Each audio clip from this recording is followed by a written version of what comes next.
Majina naitwa Dr. Rachel Mhavile, ni mkurugenzi wa huduma za upasuaji Hospitali ya Taifa Muhimbili. Niko hapa kumwakilisha Profesa Mohamed Janabi ambaye ni mkurugenzi mtendaji wa Hospitali ya Taifa Muhimbili. Katika kipindi cha miaka minne, hospitali imeendelea kutekeleza majukumu yake kikamilifu ya utoaji huduma kwa wananchi katika maeneo yafuatayo. Katika kuimarisha huduma za ubingwa na ubingwa bobezi nchini na kuwa na matokeo mazuri ya matibabu kwa wagonjwa, serikali ya awamu ya 6 chini ya Dr. Samia Suluhu Hassan imeimarisha huduma za uchunguzi katika Hospitali ya Taifa Muhimbili kama ifuatavyo. Katika kipindi cha miaka minne, serikali imeongeza vifaa tiba vyenye uwezo mkubwa wa kuchakata sampuli za maabara takriban 2500 kwa saa ili kuongeza upatikanaji haraka wa majibu na kupata matibabu mapema kwa wagonjwa waliolazwa na wagonjwa wa nje. Vifaa hivi vina thamani ya bilioni 1.8. Upatikanaji wa vifaa hivi umeimarisha utoaji majibu kwa haraka, magonjwa kugundulika haraka, kupunguza muda wa wagonjwa kusubiri matibabu na kuwezesha upatikanaji wa huduma za kibobezi ikiwemo upandikizaji mimba, upandikizaji figo na uloto. Katika jitihada za serikali za kuthibitisha ubora wa vipimo vya majibu yanayotolewa na maabara zetu yenye viwango vinavyokubalika kimataifa ili kutumika na mamlaka au taasisi yoyote duniani, serikali imeendelea kuboresha maabara zetu na hatimaye kwa mara nyingine shirika la viwango vya ukaguzi kusini mwa jangwa la Sahara SADCAS liliweza kutunuku cheti cha ithibati ya ubora wa maabara, yani ISO 15189 ya 2022 kwa campus ya Upanga na campus ya Mloganzila. Ili kuhakikisha ubora wa huduma zinazotolewa, Hospitali ya Taifa imefanikiwa kuanzisha benki ya kuhifadhi sampuli kwa ajili ya mafunzo na tafiti za kisayansi mbalimbali wa vimelea vya magonjwa katika kupitia maabara kuu, ikiwa ni ya kwanza katika hospitali za umma iliyolenga kuboresha huduma za tafiti za kisayansi na mafunzo. Pia serikali imenunua na kusimika mtambo wa kisasa kwa lugha ya kigeni AngioSuite wa tiba radiolojia, intervention radiology, uliogharimu bilioni 2 ambao umewezesha hospitali kutoa huduma za ubingwa na ubingwa bobezi ambayo yalikuwa hayapatikani hapa nchini na kuongeza idadi ya aina ya matibabu ya kibobezi katika eneo hilo, ambapo takriban wagonjwa 2300 wamehudumiwa tangu ulipofungwa mwaka 2022. Aidha, kupitia mtambo huo kwa mara ya kwanza nchini, hospitali imefanikiwa kuanzisha huduma mpya ya kuweka mirija membamba kwa lugha ya kigeni catheters kwa kutumia matundu madogo kwa ajili ya kutoa damu iliyoganda katika mishipa ya damu na huduma nyinginezo nyingi ambazo zinafanyika kwa ustadi wa hali ya juu. Aidha, serikali ilinunua mashine mpya ya mammography iliyogharimu bilioni 1.8 ambayo ina uwezo ya kupima na kutoa picha zinazoweza kugundua uvimbe kwenye matiti ukiwa katika hatua za awali kabisa. Aidha, jumla ya wagonjwa 810 wamehudumiwa kwa kutumia mashine hiyo tangu iliponunuliwa mwishoni mwa mwaka 2024. Mashine hii ambayo ni ya kisasa na ya kipekee kwa hospitali za umma inatumiwa na madaktari wabobezi wa radiolojia ya wanawake na imeleta mapinduzi ya utoaji wa huduma za uchunguzi wa kisasa kwa wenye magonjwa ya matiti nchini. Serikali imeongeza mashine moja ya CT scan ambayo inaitwa kwa lugha ya kigeni kuna aina ya dual iliyogharimu bilioni 1.8 yenye uwezo wa vipande 128. Hivyo kuongeza idadi ya wagonjwa wanaopimwa kwa siku kutoka 20 hadi wagonjwa 50 kwa majibu kupatikana kwa haraka, lakini pia kumwezesha daktari kufanya maamuzi mapema na wagonjwa kupata matibabu stahiki kwa wakati.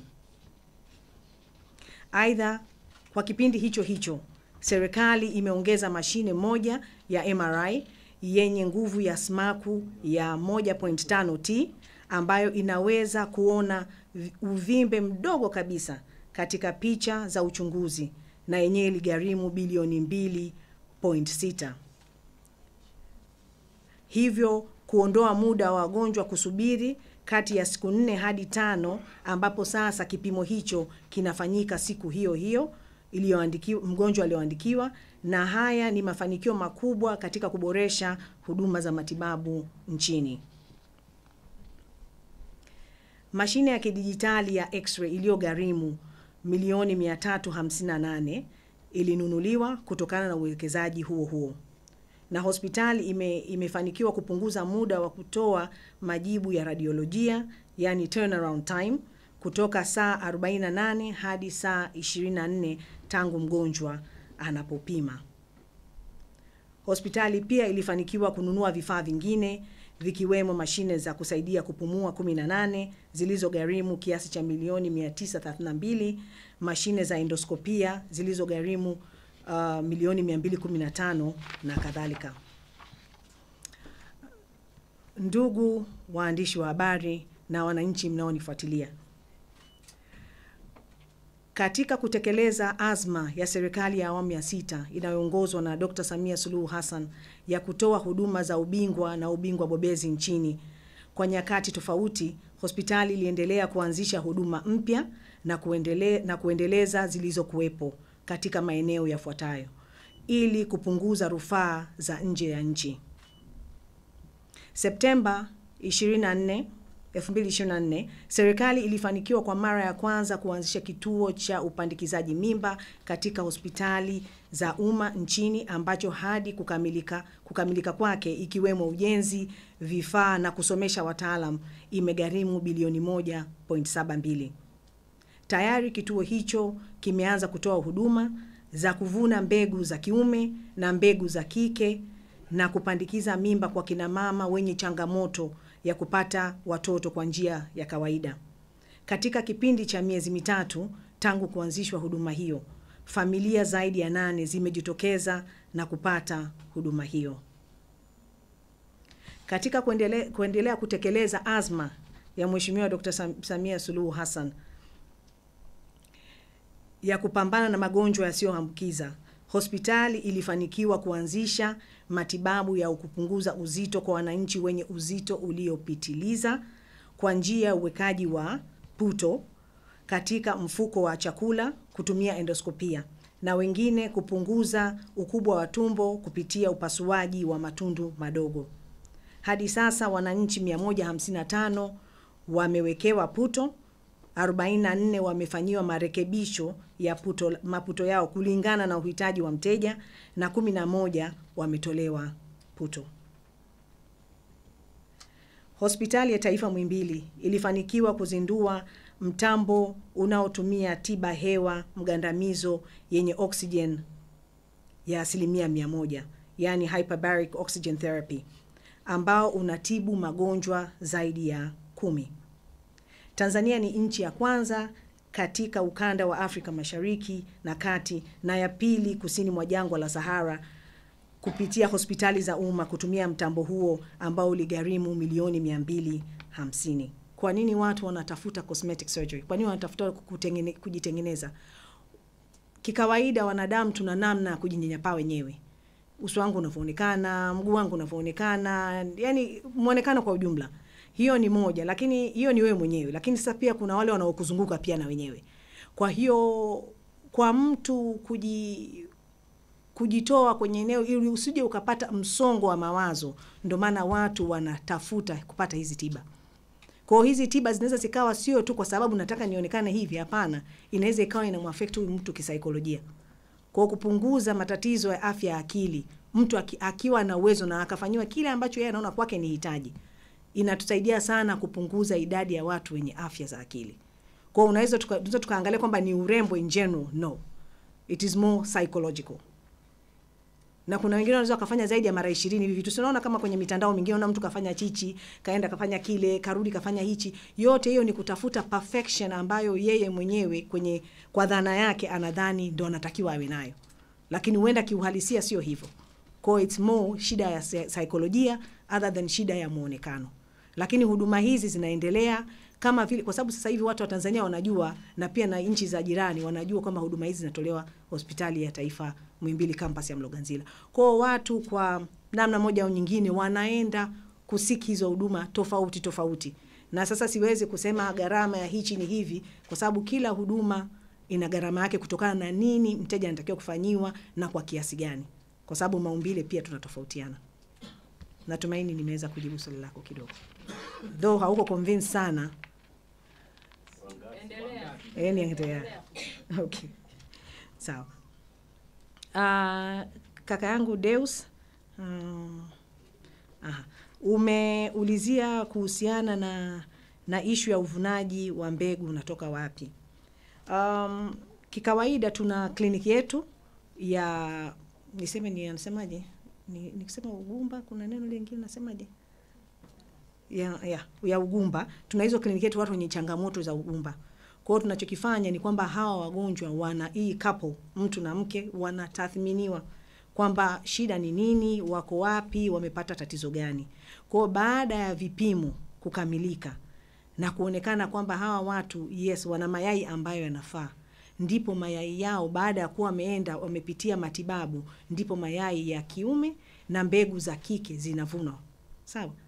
Yaani kwa maana nyingine unasema kwamba ni kutoka wao wenyewe. Na najua hapa kuna mmoja ameuliza swali kwamba hizi zinatokea wapi? Kwa maana tunataka kusema mtoto sijui atokee sijui mtoto mrefu mfupi, huko sisi hatujafika. Sisi tuko kwenye basic kwamba watu wanahitaji mtoto na wanatakiwa kupata mtoto. Na tunaangalia kapo wenyewe kama je, wana uwezo wa kupata mtoto wao wenyewe. Of course kwa nchi zingine za nje wameenda hatua mbali zaidi. Kwa maana mpaka kutafuta na donors kwa wale watu ambao wao wenyewe mayai yao hayako sawa sana, yani hawawezi wao kuchangia chochote kwenye hiyo process ya kupata mtoto. Kwa hiyo ni hatua mbalimbali zinazoenda katika utaratibu na unyeti wake kadri issues zinavyojitokeza. Yani sio vitu tu vya kurupuka na kufanya na nini, hapana. Hiyo ni moja. Kingine issue ya kutaka mtoto wa sijui ama either awe half caste au awe na rangi gani, huko bado sisi hatujafikia. Wenzetu nchi za nje wameshafika huko, sababu issue ya kupandikizaji wa mimba wao ni kitu ambacho wamekianza siku nyingi sana. Kwa hiyo ninafikiri kama tutakuwa tunaendelea kuimprove, I'm sure tutakuwa tunawaletea hizo taarifa kwamba jamani sasa tuna uwezo wa kufanya hichi. Kwa hiyo kwenye wale wenye matamanio ya tofauti na ile kupata mtoto ambaye ni wa rangi yako na rangi ya mwenzio, basi mtatutafuta. Yeah. Haya. Na kaka yangu hapa ameuliza swali la issue ya watoto, issue ya tatizo ya usikivu, vifaa vya usikivu, anauliza kwa watu wazima inakuaje. Okay, kwa hiyo sasa kwa wale partners wetu Medel na wale madaktari bingwa bobezi ambao tulianza nalo hili zoezi 2017 la kufanya upandikizi, sasa wamekuja kugundua kwamba wao kule wenzetu tayari wanafanya. Lakini sasa wamekuja kugundua kwamba kuna watu wazima wenye changamoto ya kusikia na wanaweza bado wakafaidika na kupata kifaa cha usikivu na wakasikia, wapo pia wanaokuja. Kwa hiyo tuna mpango madhubuti wa kuanza na hili zoezi sasa phase 2. Maana yake angalau ile ya kwanza ya watoto na sisi wenyewe wazawa tumeweza kuimanage, ili hata utakapotuletea phase 2 tukianza kufanya nao, ili tuweze na sisi kubobea kufanya hicho kwa watu wazima. Kwa bado ile issue ya watu wazima kujitokeza kwamba nasikia sisikii, hawajitokezi kwa uharaka sana, maana wenyewe wanajinyanyapaa. Mtu hataki kuonekana kwamba hasikii. Kwa unamwona mtu anazungusha macho, unasema dada huyu anaringa, kumbe hasikii.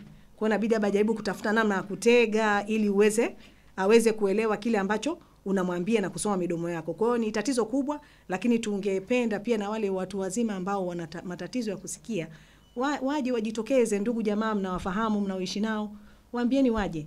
ili tuweze kuwapatia kile kitu stahiki ambacho Hospitali ya Taifa Muhimbili inakitoa. Sasa kulikuwa kuna ishu ya takwimu ya kwamba tatizo hili la upatikanaji wa au wa kuto kupata mimba uko mkubwa kiasi gani. Kwa duniani ni mtu mmoja kati ya watu 6 ana hilo tatizo. Lakini kwa Tanzania bado hatujafanya tafiti, ndio tunataka kuanza kufanya tafiti profile kwa sababu sasa na huduma hiyo tumeanzisha. Kwa kwetu sisi ni kati ya watu 4 mmoja anakuwa na hiyo shida. Kwa hiyo unaweza ukaona kwamba ni namba kubwa sana ukiangalia ratio wise kwamba watu ambao wana matatizo haya. Asante. Kuna kitu gharama za tattoo. Dr. Mgandi. Sasa inafikiri kama vile ambavyo unasema, kwa sababu inamaanisha ina session, sio unafanyia tu mara moja. Sema hiyo laser ukipigwa mara moja inamaanisha sasa baadaye kutoa tattoo watakuongezea na kidonda cha kuungua.